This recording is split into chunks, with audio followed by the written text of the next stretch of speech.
the NAB share purchase plan. Now, you have written about this, and you quite seriously have some big criticisms there. Oh, well, I think you talk about retail dilution. What National Australia Bank did is probably the worst of any company, where they raised $3 billion through a placement in December last year to institutions and only got $250 million in the subsequent share purchase plan. And I wrote to the board and said, you know, you've diluted your retail shareholders, you should come back and offer another share purchase plan if you need any more capital. And they ignored that, and they went out and they did another $2 billion institutional placement at $21.50. And then they did announce a share purchase plan, but they capped it at $750 million. And then after they received $2.6 billion in applications from their retail investors, they returned $1.85 billion of that. So they basically scaled back massively their share purchase plan to ordinary shareholders. That's right, and 3 weeks earlier ANZ had said they were hoping to raise $350 million from retail. They received $2.2 billion of applications and they accepted the lot.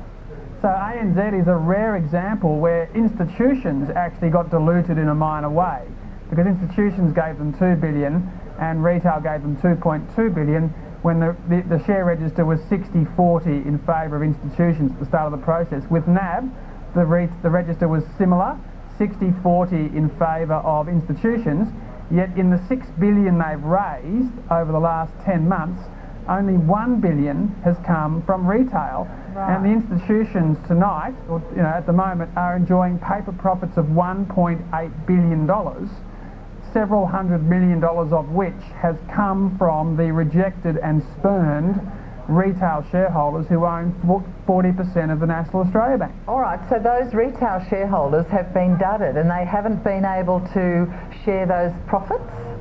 That's right. They've missed out on hundreds of millions of dollars of paper profits that have gone to the institutions, and the chairman, Michael Chaney, is up for election at the annual meeting in December, and I think he's going to get the biggest protest vote that's ever happened against a big bank chairman in Australia, because he was told the situation, he saw what ANZ did, and then he wantonly just spurned his retail investors.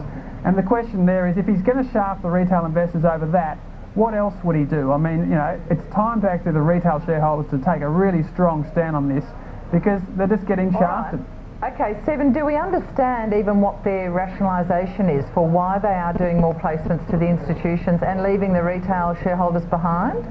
Oh, they argue they need certainty. They want to raise money quickly and they only need a certain amount of money. If they accepted all the money from retail, they'd have had too much. Well, they should have done a smaller placement to the instos, and they should have looked at what happened with others and said, well, we'll raise more from our retail. So I appreciate the arguments about you've got to raise money quickly, but if you offer shareholders a chance to buy 15 grand's worth of shares, don't turn around and reject, only accept 29% of their money.